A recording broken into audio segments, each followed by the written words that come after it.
Hello and welcome to Oregon Environmental Council's Legislative Session Debrief. I'm Jana Gastellum, OEC's Executive Director. Today, we want to give you an insider's view on the 2024 short legislative session. For those of you who are members and action takers with OEC, thank you for your support and engagement. You are what motivates us and keeps us moving forward. For those of you new to OEC, welcome. We're a statewide environmental nonprofit with membership throughout Oregon. We specialize in impactful and equitable public policy, relationship building, top-notch educational materials and webinars, on-the-ground projects, and community capacity building, all in service of creating resilient communities, a sustainable economy, and healthy people and landscapes. Before we dive in, I wanted to say a few words about legislative work. OEC works on public policy because we believe in upstream systems change. We want to prevent harm before it happens and create programs that serve all of Oregon. Our founders back in 1968 recognized early on that there needed to be a voice for the environment and healthy communities and statewide decision-making. OEC not only helps pass meaningful policy, but we also see it through to implementation, and we defend it as needed to. Now, doing legislative work is fascinating because each session has its own personality and its own set of issues, big and small, to navigate. One of the reasons OEC is so successful doing this is because of our phenomenal staff. Our program directors know their issues inside and out. We are also incredibly lucky to work with legislators who are champions for health and well-being, as well as innovation and a clean economic development agenda. We're delighted to have Senator Sollman join us today as one of those champions. Senator Sollman has called Senate District 15 her home for over 30 years. For over 26 years, she has worked for Vernier Science Education, an educational scientific technology company based in Washington County. They provide opportunities for STEM education locally, nationally, and internationally. Senator Sollman chairs the Senate Committee on Energy and Environment, as well as serves on the Public Safety Committee for Ways and Means, the Joint Emergency Board Committee on Public Safety, and the Senate Committee on Housing and Development. So she's quite busy and quite knowledgeable. We're very lucky to have her here today. I also want to welcome in Thomas Baker. Thomas most recently served as OEC's Legislative Director and has 15 years of government affairs work, including serving as Senator Burdick's Chief of Staff in the Oregon State Capitol. He studied political science and economics at Portland State University and received a certificate in European policymaking from the University of Washington. And before we launch right in, I just want to make a reminder to our audience that you are able to ask questions today using the Q&A function at the bottom of the webinar screen. Given that we only have an hour today, however, I will apologize that we might not be able to get to everyone's question, but we look forward to seeing what your questions are and having a great conversation. So without further ado, I'll hand this over to Thomas to moderate the first part of this conversation. Thank you, Senator, and thank you, Thomas. Thank you, Jana. And I'd like to just add that I'm so honored to be here. When I take a look at my career, I feel like some of the best work I've ever done is with OEC, and I love this organization. And I also want to extend a warm thank you to Senator Sollman for finding time to be here too. You've been a great environmental champion in the Capitol, and we can't thank you enough for the work you do. That said, jumping right into this, Senator Sollman, I know it's been a couple months. Hopefully you haven't forgotten anything or blocked anything out from PTSD, but could we just kind of revisit a high-level overview of the 2024 session and what this year's personality was like and a couple of the major issues and themes that came up? Yeah, thank you so much, Thomas. Again, I'm really excited to be here too, to have this conversation, to answer some questions, and I'm really proud of the work that came out of the 24 session, 5 weeks of rapid work and hard work. And I call it village work because there was a lot of folks that worked together to make the magic happen. And I have to say that one of my most proudest moments, of course, was Right to Repair this session. And I have this calendar that every day it has a little message on it. It says, "You are a bad," and I won't say the other word, but it says, the message today says, there is a big difference between walking around saying you want to make $1 million a year and having crystal clear intentions, fierce desire, and hell-bent action towards specific goals. And every day those messages speak to me, and I really feel Like, we knew what we wanted to do and come out of this session with right to repair. This has been an effort for 4 years in running, and we knew that it was the 3rd year I've worked on this, and we were going to come out of this session with a win for consumers, and we did just that. I would say a little bit about the flavor of the legislature this year. It was really more collaborative. We had some really big ticket items that we needed to take care of for Oregonians in that 5-week session around homelessness and around making sure that we addressed our drug crisis and making sure that we really helped Oregonians be safe and healthy. And we came together with making sure we found those results. And I think that really kind of set the tone for things. And I'm really proud of even the work we did for the first time with Right to Repair, coming into Right to Repair being a bipartisan, bicameral piece of legislation. I couldn't be more prouder. Yeah, thank you, Senator. And it was at least from where I sat, I feel like this session, given last year's walkouts, it was imperative to bring on like unlikely stakeholders and work through the process. And you did a fantastic job of doing that. And we'll dive into that in a second. I wanted to ask you, so you've been working on Right to Repair for 3 years. And I feel like every year got to move the needle a little bit more. But first, what made you, and then we did it, or you did it. And then, so I wanted to ask you, first, what got you involved in this bill? Because if I remember correctly, I think this bill popped up even like in 2017, 18, never got anywhere. Yeah. It kind of went away. So how did you get involved? Well, the first year that it was brought forward, it had a really wide scope. It included a lot of repair items. It had automobiles and everything on there. I wasn't involved with that piece of legislation, but when I was in the House and the scope was narrowed to the decision of like consumer electronic items, that's when I was like, okay, phones, laptops. I firmly believe that if folks own something, they should have the ability to know where and how that item is going to be repaired. And the policy that we introduced 3 years ago looked very different than the policy that we put forward in this last session, but it absolutely kept the core of consumers right to the policy. And I just really think we stayed focused on that. We have actually the results of the most comprehensive, strongest piece of legislation around right to repair consumer items from across the nation. I'd like to say that also now Colorado has come on board. And so we're going to see more states, because I think that has been part of the ability to kill these bills in the past, is that they've been able to say, oh, we've killed it in X amount of states. It must be a horrible policy.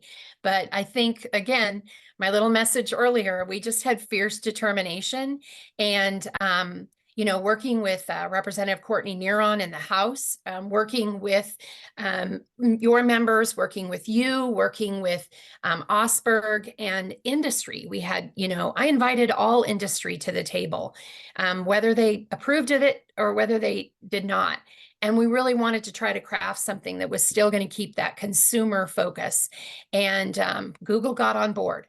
And I think that was a real game changer for a lot of my colleagues to see that such a large industry came on board and really vetted it through their legal folks and through their engineering and said, this is good policy.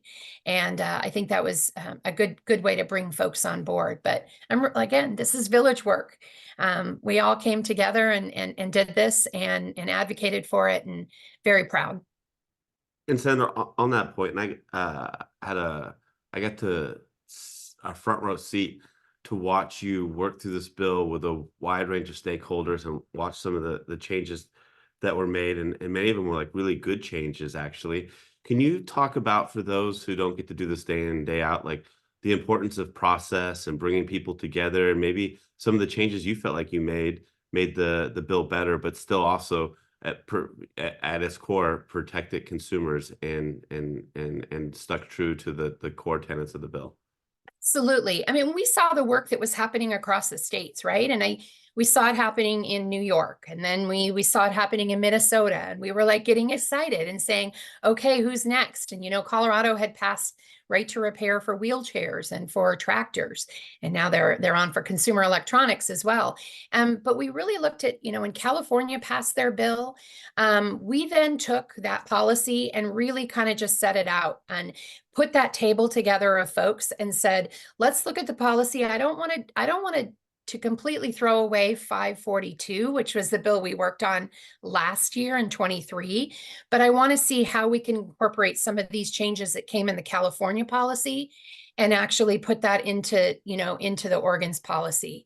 And we really, I was excited for the fact that we kept, we made sure that we had trade secret protections in there and proprietary information, important to, folks that were to industry members.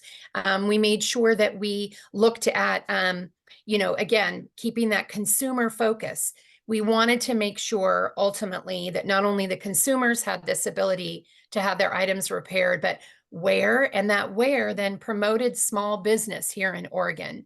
And that was a benefit because we saw small business come on board and say, hey, this is actually something that can help us here on Main Street in our towns, which again, I think helped my colleagues hear from those businesses. And we wanted to make sure that we were looking at environmental protections.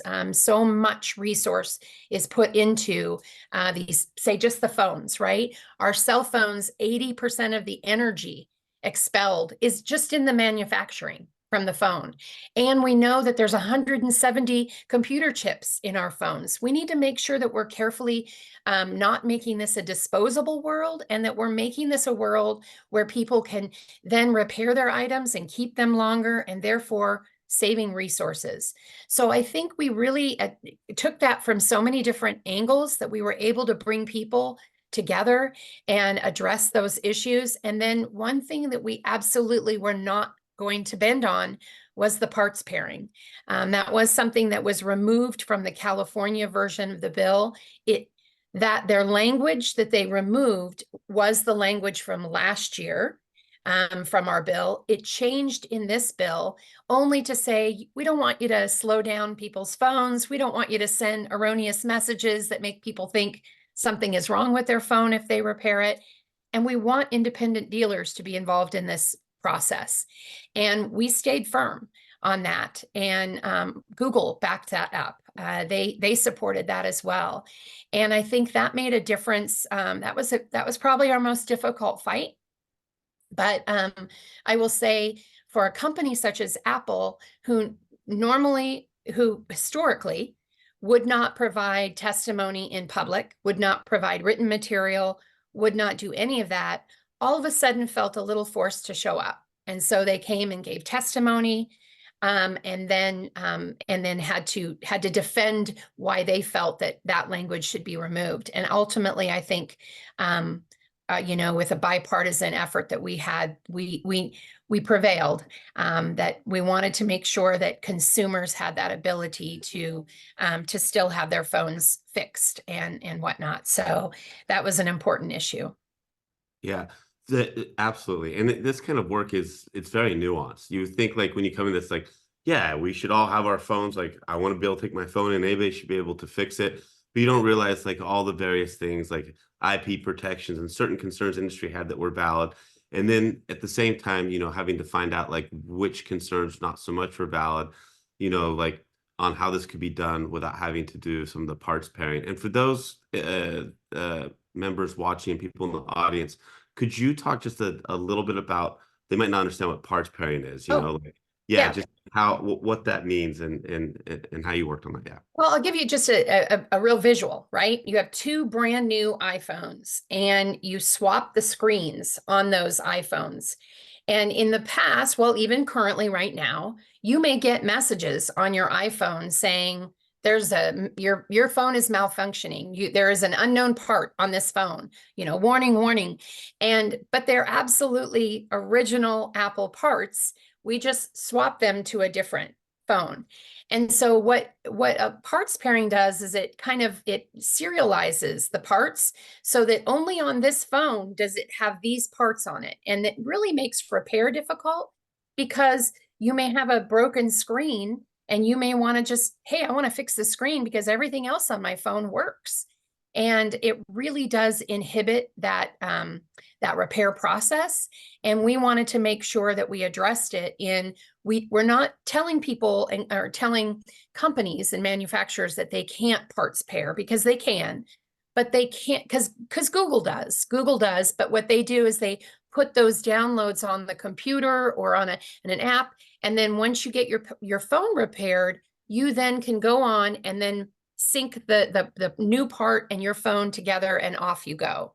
Yeah. So we really just want to make sure that it's nothing that hinders that repair process. And we heard over and over again, particularly with that one manufacturer, that's exactly what it was doing.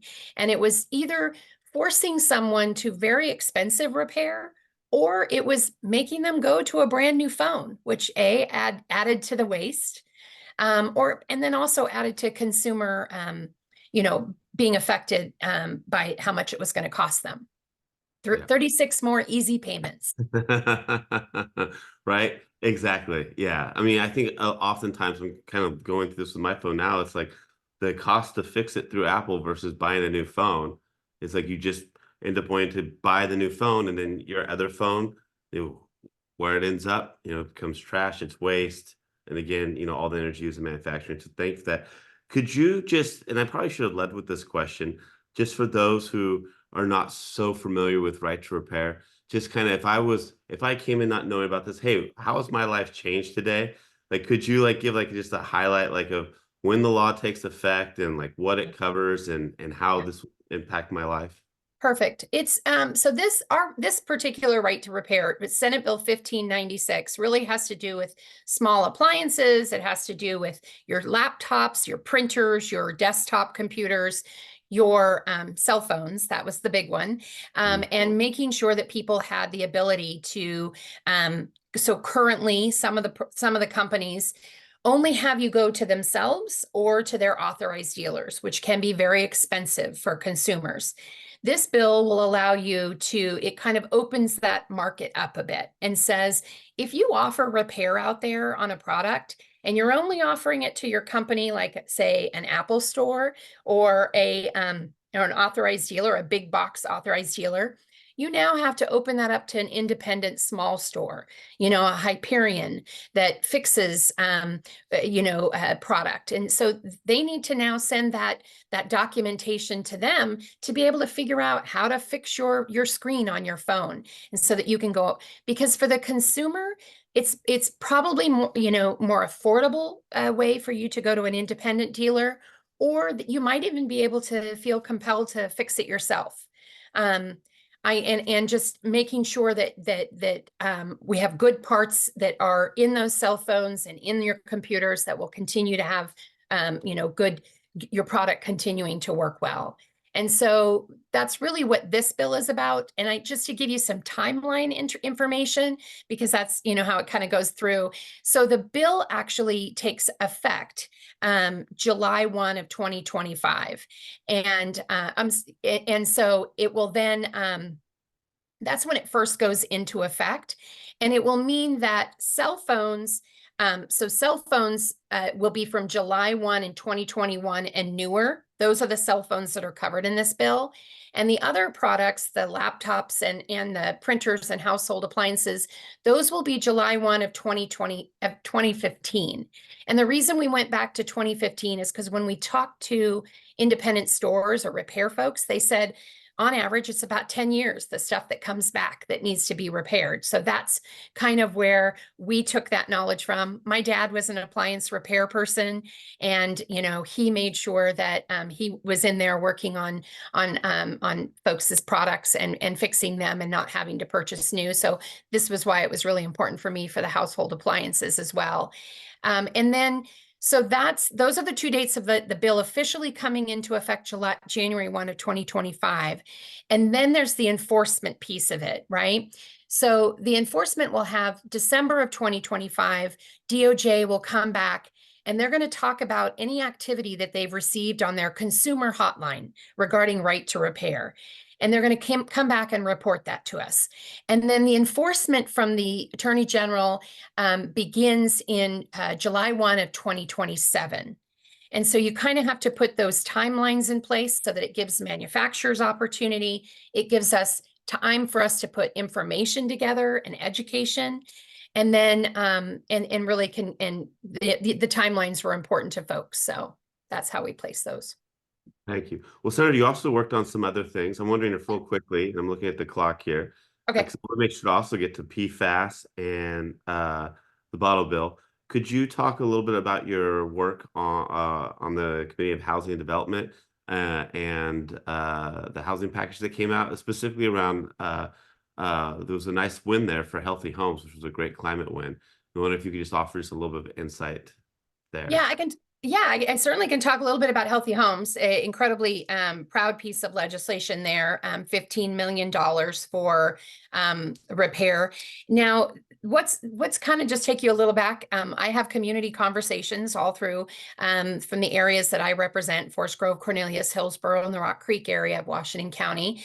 And I had one with some folks from Star, and it was residents and areas all about talking about affordable housing repairs.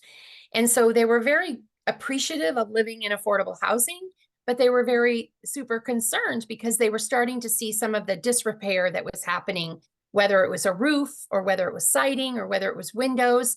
And that was concerning them because their electricity rates, right? If you don't have proper insulation, or if you don't have good windows that were protecting the flow inside and out. So that was important piece of legislation to be able to address, making sure that when people are in their homes, that we keep them in repair so that we can keep people in their homes longer and having them live in a home where they don't have to worry about mold, and because that's a health impact, and they don't have to worry about drafts and a roof. So again, if you want to talk about the connections, if you want to talk about being able to add solar to your roof, you better make sure that your roof is solid, right? You better make sure that you have a good roof on top of there. So I think all of these things are intertwined. And whether we're talking about, roofs, or we're talking about the lead removal or the asbestos removal, making sure that, those items, that we have that taken care of in our healthy homes.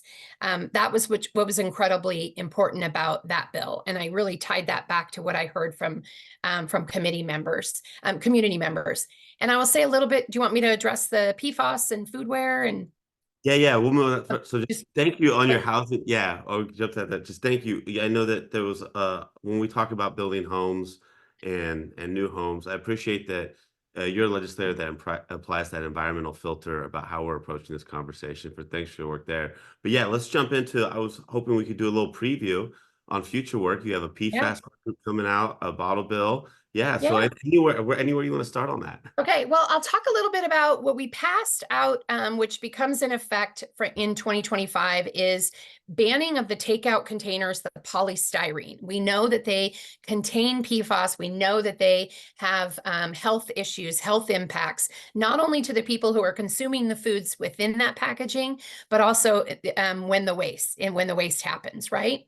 So we passed that bill, super proud, eliminating those single-use products. And then we have a work group now. And so the work group is really working together so to make sure that we're providing information to our restaurants and our grocers about what the replacement can be, because always the concern is when you ban something is they may replace it with something more harmful, and it's not really sometimes that their be lack of effort. It's just that so much they're in their business, they need to have something at their fingertips to know where they can order from.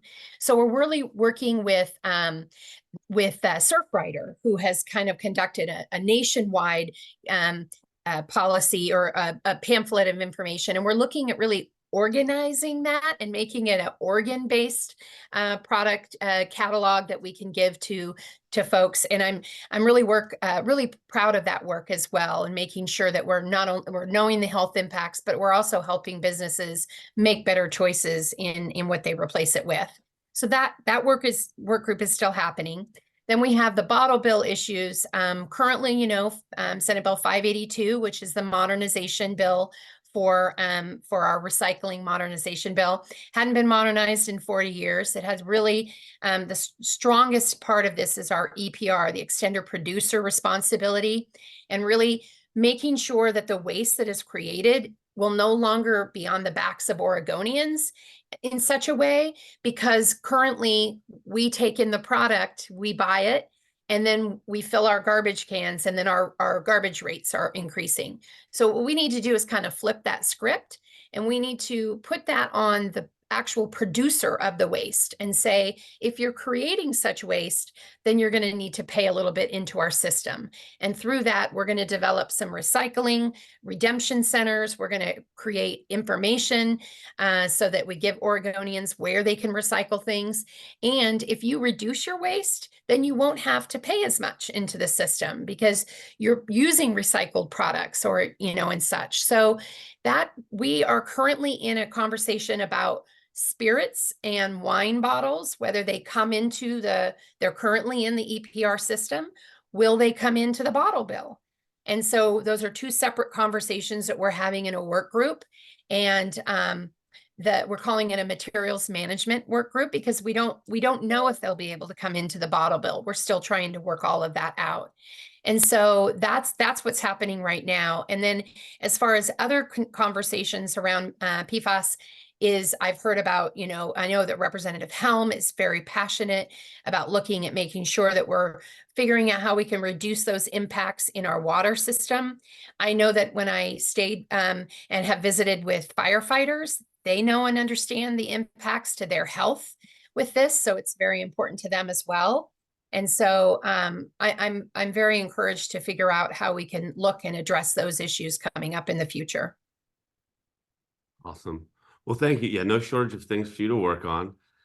Well, thank you for kicking this off. I'm going to go ahead and turn this over to Jana now to go ahead and help with the Q&A. It seems like we've already got questions coming in. I know there's some questions ahead of time, and want to make sure we have enough of an opportunity to get to all of those.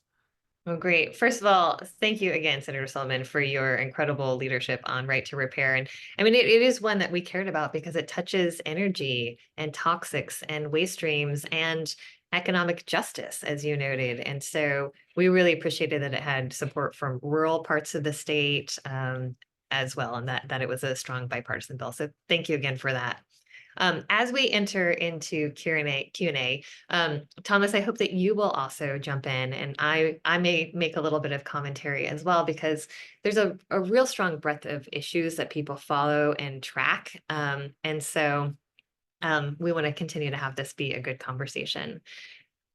First, though, as we look forward, we know that 2025 is set up to be a big year around transportation and that there's the formation of a transportation package.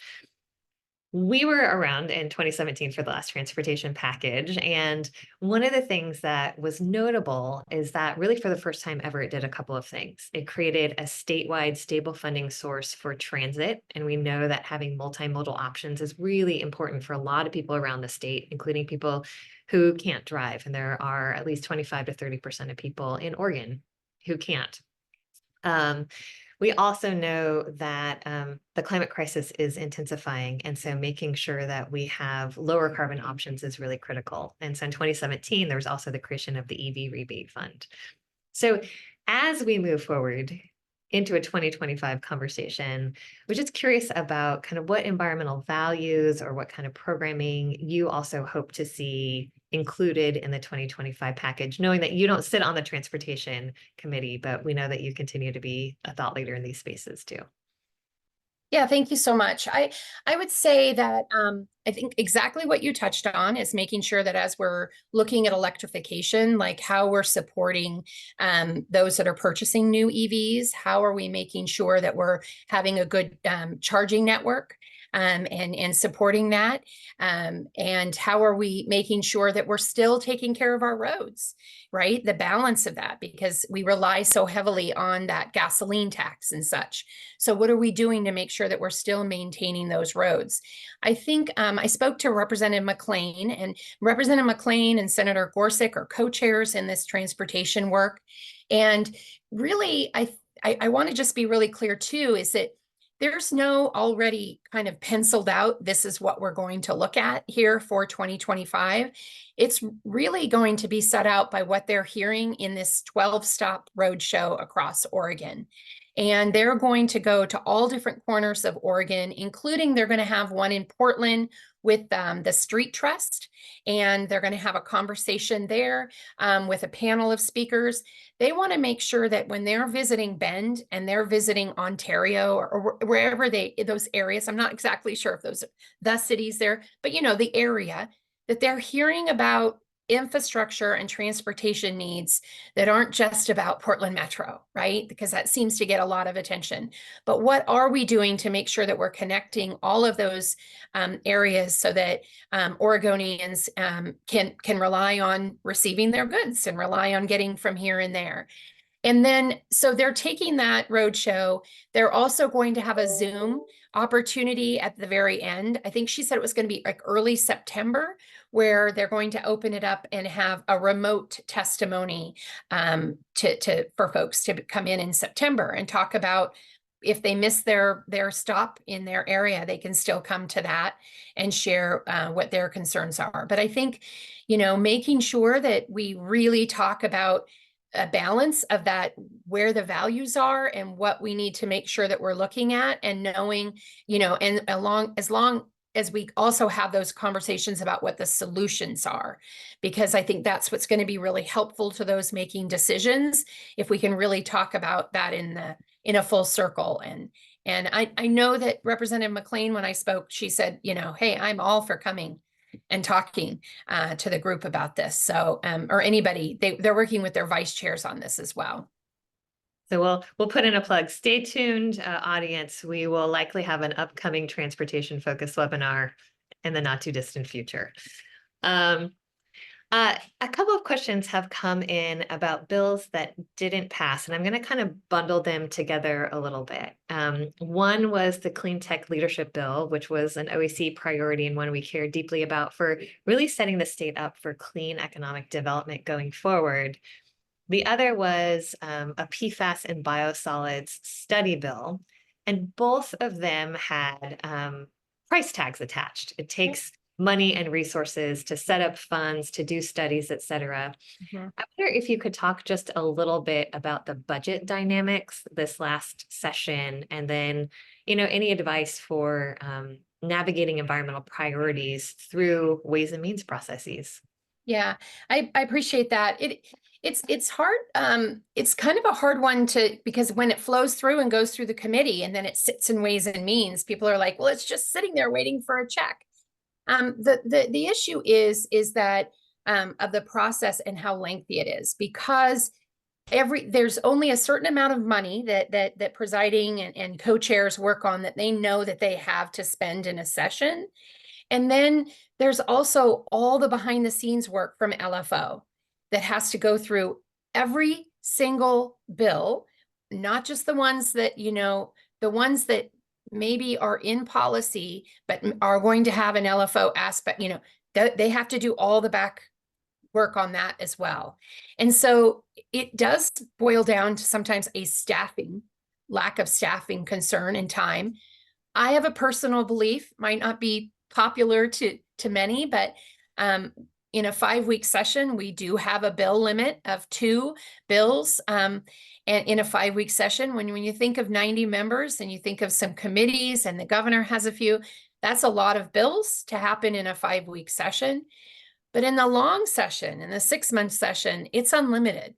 And I have concerns about that, because I feel that is when say an environmental bill comes or an education bill comes, the agencies still have to do all the work on all of those bills in case they make it through the committee process or what they're going to do. So they have to be prepared. So I think and then again, as I talk about the Legislative Fiscal Office having to do so much of the back work of how much is this going to cost, what's going to be the impact rolling forward and such. So I think we need to make sure that we're providing the staff that we have and the agencies. I don't know what that magic number is to look at, but, I think it's important for us to be very realistic when we come into these sessions, that it's not just about the bill and how great it is and why didn't it just go through. In past sessions, I've had bills that everyone was like, it's a green light, it's going, it's happening. And then it makes it into Ways and Means and it's sitting there, don't worry, because, and then I stop asking and then they're like a week before, oh my gosh, it's a 5-week session. There was no time and it dies.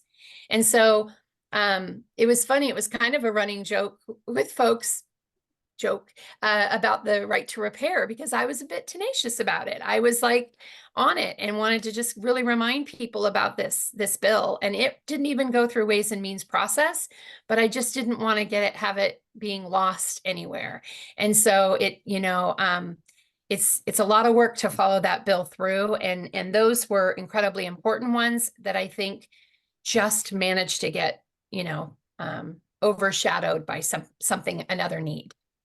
Yeah, well, and we appreciate that. We know it does take multiple sessions oftentimes. And Thomas, I was going to ask you if any updates or follow-up on some of those topics that we would want to share, and I'm happy to share back on a couple of things as well. But please jump in with response too. There's a couple of things, just kind of revisiting the first question real quick.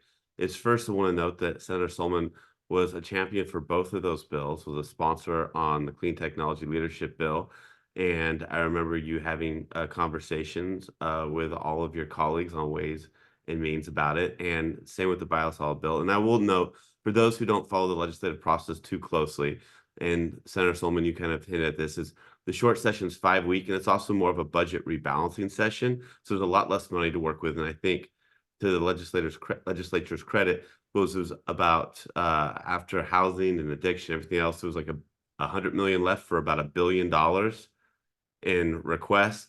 And so just really challenging in a short session where the funds are not there, such as in a long session, and just different political dynamics. That said, I felt like we made a lot of traction on both of these issues. And the Clean Technology Leadership Bill, we are working on a task force with some really exciting leaders in the state. And I think that's going to really help out with providing some legislators who weren't quite familiar with it, getting more comfortable with this. We have I think that we're going to go into the long session a really successful spot and with momentum to kind of have this in a good place to be reconsidered and to hopefully pass. It's a great economic development bill. Senator, I see you on your head. Keep me honest here. Are we in a much better spot here, I think, with this? You're honest. I mean, really, truly, Jana really touched on it too. It takes multiple sessions. As I mentioned, right to repair, 4 sessions to get that through.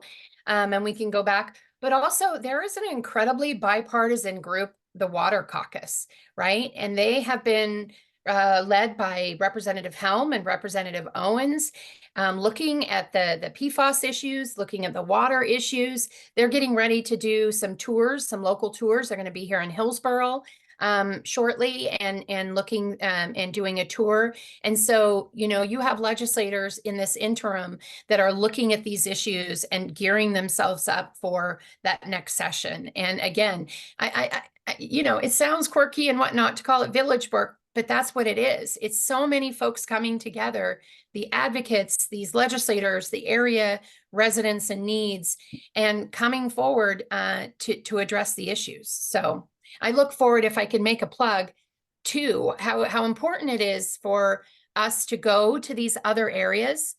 So from, Mark Owens, Eastern Oregon, to come over to Hillsborough, fabulous to really see some of this.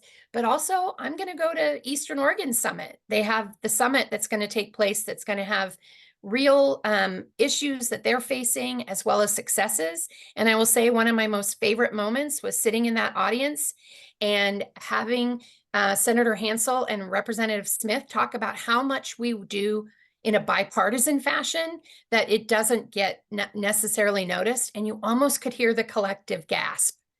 And when I was leaving, a woman right next to me was ready to leave, and she pulled back in and she said, of the 3 days that I've been here, that was the most enlightening to me, because all I see on the news is this. And she said, I'm going back to Baker and I'm going to tell people. And so for me, every time that I have the opportunity to go to the Eastern Oregon Summit, I will show up. In the next this week is the Oregon Coastal Summit. So all the coastal communities getting together and talking about their needs. And I'm going to show up for that as well, and as well as many other legislators, because their needs look very different than Forest Grove, Cornelius, or Hillsborough, Rock Creek needs. And we need to hear that. I so appreciate what you just said, Senator, because I think usually my understanding is, and having been through a few sessions, that probably 80% of what goes through or more, 90% is bipartisan. And then there are always a couple of issues that are the headline grabbers and give a sense, a narrative about what actually happens. And so I think it is really important that we continue to tell that story about where collaboration happens, how so much seeing eye to eye and helping move Oregon forward really does happen each session, even though there are sometimes those bigger issues that get more of the attention. Yeah. Are there things that you would recommend for, I think, the rest of, the community advocates, individual public, to help support kind of that bipartisanship or collaborative work around the state?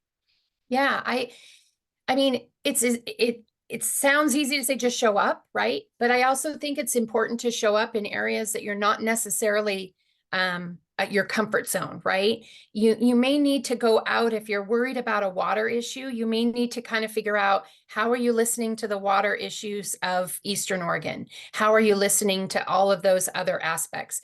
How are you attending the local town halls of your legislators to talk about the issues? Because someone else around that table may have a different view, and that's an opportunity where you can talk about it.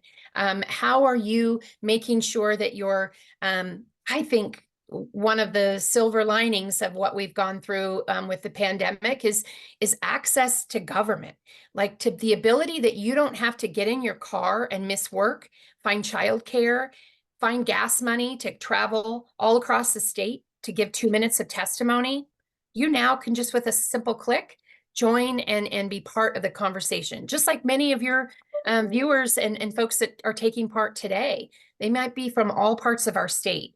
And I think that's what's really important too, is the more opportunity that we have to get together to think about those issues. And then, and again, just really trying to listen to some of those, when we worked on right to repair, trying to get the people at the table that were in opposition. And it felt really great when the groups came together and we found a place, and then we knew we could get people to either support or to a place to being neutral. That was a win. And so I think it's just making sure that you're actively listening and being part of those conversations.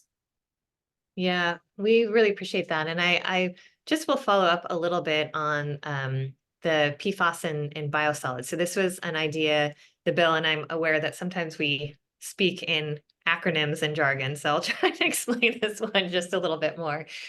But PFASs are a class of chemicals that are called forever chemicals, and they don't break down, right? They persist and they negatively impact our health. And the more that we learn about them, they are in a number of different products. They're on cookware, they're in cosmetics, they're on durable water repellents, they're on stain remover carpet.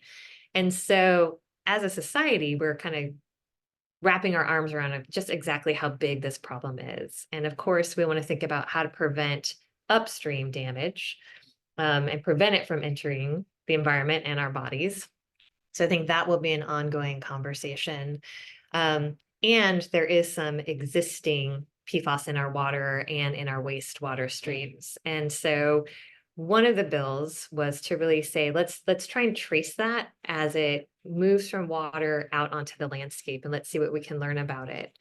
And so OEC, working with some wastewater systems folks, as well as farmers and others who do land application of water, wanted to get a better understanding of how does it cycle? What do we need? What do we know and what do we not know?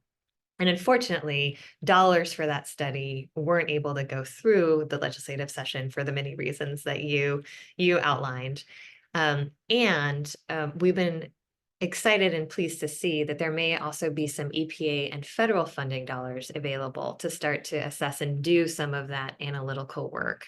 And so I just wanted to give our audience a little bit of an update that there might be other ways to pursue the same end goals through some other means and purposes.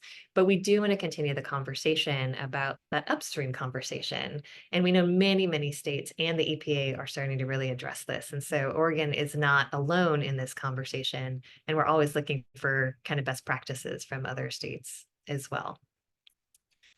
Can I add something really to that? Because another place where there is concern because of the health impacts, as I mentioned a little bit, is the firefighter foam. And so it can be wildfire, the foam, it can be in our local. So of course, those are concerns as well. I recently was with the Forest Grove Fire Department, and they don't use PFAS type of foam. And so I know, there's an interest out there to say, hey, how do we make sure that we're providing that information out there to all, firehouses and such, because that how incredibly important that is for the firefighter health. I also worked with OEC in a previous session to pass the makeup bill to make sure that we eliminated the chemicals. Who would have thought? It was absolutely amazing testimony that you brought forward from Oregonians talking about the health impacts of the stuff they put on their hair, on their face, or eyes or lips. Incredibly eye-opening, and it made me even think when I went to the store the other day to purchase my mascara, I looked and found a brand at Target that said this brand has eliminated 171 harmful chemicals from being, it had plant-based product and such. So I know that it's out there, and I think that people don't understand the impacts and the web effect of where all of that is. So. I want to build on a question or something you just raised, and this is actually a question that has come up. If I am a parent or I am someone who just kind of works day to day and I have never testified before, I have never contributed my voice to this process, it can feel a little intimidating. And one of the things that OEC does in coordination with many, many of our partners is to try and help demystify the process for people. And I wonder if you could just say a little bit about, advice you would give to people about showing up, testifying, the value of those voices, because as you noted in the toxic-free cosmetics bill, that individual personal narrative was really transformative in the conversation. So what advice would you give to people about civic engagement and how the legislature uses it and needs it? It survives by it, right? It thrives by it. It's making sure that people just stick to their story, right? If they can just be comfortable sharing an impact of a bill that is to their life, then I think that conversation, that testimony can free a little bit more, feel better for them.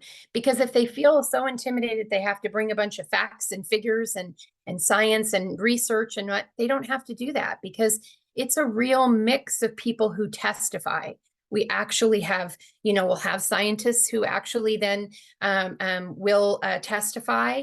And then we had, I said, just in that instance, we had moms. We had folks that were impacted in their health by some of the product they were using. They joined us remotely. They joined us in person. You also can just write a letter and submit testimony. It's also our job as legislators to walk hand in hand with our constituents to help them and help them figure out how do they provide testimony so that our team members, I can tell you, Nicole Vargas in my office, like, I am just so incredibly grateful for her, and so much of our staff have empathy and compassion, professionalism, that know what it's like to be in that seat, and they provide that information to say, if you want to do written testimony, here's the link. Just provide the letter. they also can look back at some of that. If they look back at Senate Bill 1596, they can watch hearings and see what the testimony looked like, see what the written testimony looks like. It's some of it is just one or two statements. Don't vote on this bill, and some of it gives a few more sentences as to why. And so there is no, this is the way you must write your letter. This is the way you must, this is what you must put into your written or oral presentation, your oral testimony. It isn't. I will say that when I was a state representative and I represented House District 30, Representative David Edwards used to actually, I was a school board member then, and he used to actually keep files of testimony of stories that letters he was getting, emails he was getting, pictures drawn by kids and things. He would put them in the files of the bill. And when it came time to talk about that bill, he'd pull them out and be able to share the story and be able to say, this is what this constituent said in my district. When I was able to share about Senate Bill 90, the plastic straw bill, and take the words of 3 fourth graders to the floor, their parents, like I told them it was happening, their parents videotaped them watching, and the excitement that they felt that they didn't realize their letter was going to get heard and let alone get read. And so that's how important this is in the process. And even if you're entering into a conversation such as daylight savings time to standardized time, right? We heard from constituents and we tally. Our offices know how many come in favor and how many who don't. Believe me, I appreciate form letters as a quick thing for folks to be able, but it's really it's really the time that you took to send in a word or two. Those are the ones that really grab our attention. But I just wanted to share that. So, well, talk about an issue that's a flashpoint. Daylight. That was fun. I do want to just switch topics just a little bit. And Thomas, I'm wondering if you can also jump in on this one, because this issue I think is really important both now and especially going into the future. And this is really one of those big climate issues, is thinking about our grid and cleaning the grid up and making sure that the grid is resilient now and into the future. And the conversations started really on the House side. So Thomas, I know you did some outreach during that, but I wonder if we could just talk a little bit about in this last session, what happened on talking about the electric grid and what moved forward this last session.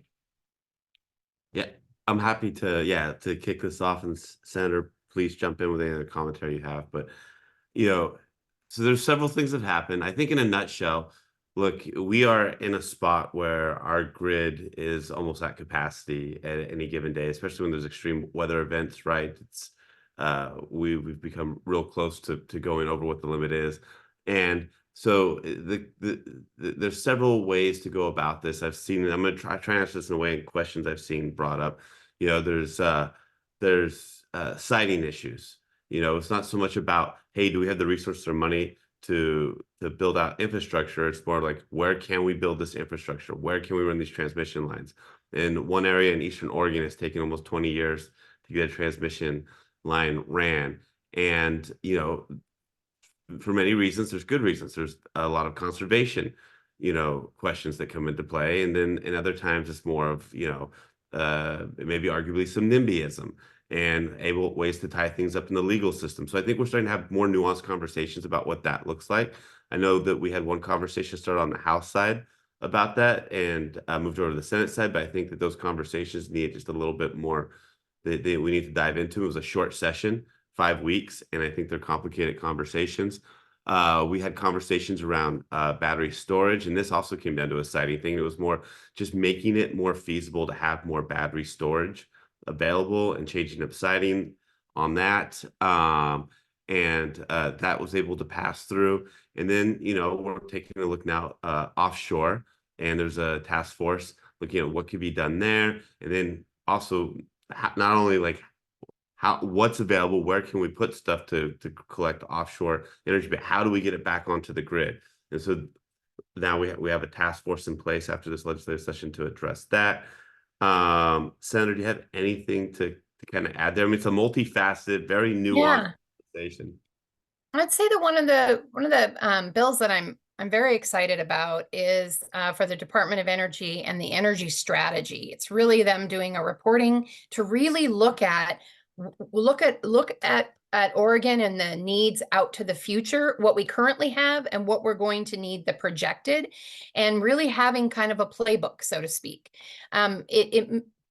People are still concerned that the timing is like, that report's not coming till 2025. We're getting so far behind, and we need to make sure that we're doing all of this, that we're still building on the renewable side of it. And I hear that. I will say that Representative Mark Gamba is working on a transmission work group and really looking at that issue. He recently joined me here in Hillsborough as we toured a local one of the data centers and talked about needs of data centers and how much need there is. And so I know that he's going to come forth with some policy suggestions for the 25 session for transmission. And I also, the battery storage was really one that we passed through last session. It is interesting though, because the counties, some of the counties, there's two projects here in Washington County, and we're still trying to get the information, but it seems like similar projects had gone through different other counties, Marion County, Polk County, with no concerns. But then somehow the interpretation from Washington County was a little bit worried about this ORS and how this battery storage fit in. And battery storage is really important as you're talking about the load and the making sure that we're kind of leveling out those power surges and such. And so I think that's going to be a continued conversation. I think it's important for us to really look at when those companies or manufacturers are really high consumers of electricity, what can we do to make sure not just to provide them the electricity they need, but what type of electricity requirements are they utilizing, and how could they potentially give back to the system, within their area or their plant or their manufacturing. So I think those are all important questions for us to ask you. And it's certainly other countries are certainly thinking this way. I have the privilege and honor of going to Denmark, having a conversation and looking at how some of those companies are capturing the heat from some of these companies and then putting them back, and that's what's heating homes. Or how some of the biosolids are used for some of these companies. So it's an issue that we need to continue to focus on. And I also will just say that how important this energy strategy is to that work moving forward as well. Well, thank you for that. And thank you to everyone who submitted questions and comments as well. There is a lot of interest in some of these clean technologies, the things that support the grid, and also just grid governance. That was another piece of the conversation, is how we manage the grid and how we move the cleanest energy around the region to make it for the best use. So we know that there will be many, many ongoing conversations. There's a lot that came up in a short session, and certainly a lot to follow up in the long session. So Senator Sollman, thank you so much again for your leadership, for your time here today. Thomas, thank you so much for joining us. I am going to take us out just to the end of this hour. We know that environmental values really resonate, right, for so many people around Oregon. It's a shared value throughout the state, and it matters to the health and well-being of our families, our communities, our landscapes, and our economy. And we want to maintain Oregon as an environmental leader. OEC's mission, again, is to champion equitable and innovative collaborative solutions to Oregon's environmental challenges for today and future generations. And our work is 100% funded by the generosity of our members, and we can't continue that good work without your support. I urge you all to please consider supporting OEC and standing strong for Oregon's environment. A family of longtime OEC supporters had made a challenge match to help OEC raise $35,000, and your gift today can help us reach that goal. Please consider donating, and your gift will be matched dollar for dollar, doubling your impact for a clean and healthy environment. You can donate at www.oeconline.org, and your investment will help Oregon's environment and help us continue to protect our beautiful home for years to come. Thank you for the actions you've taken. Thank you for being here today, and have a wonderful rest of your Monday. Thank you, everyone.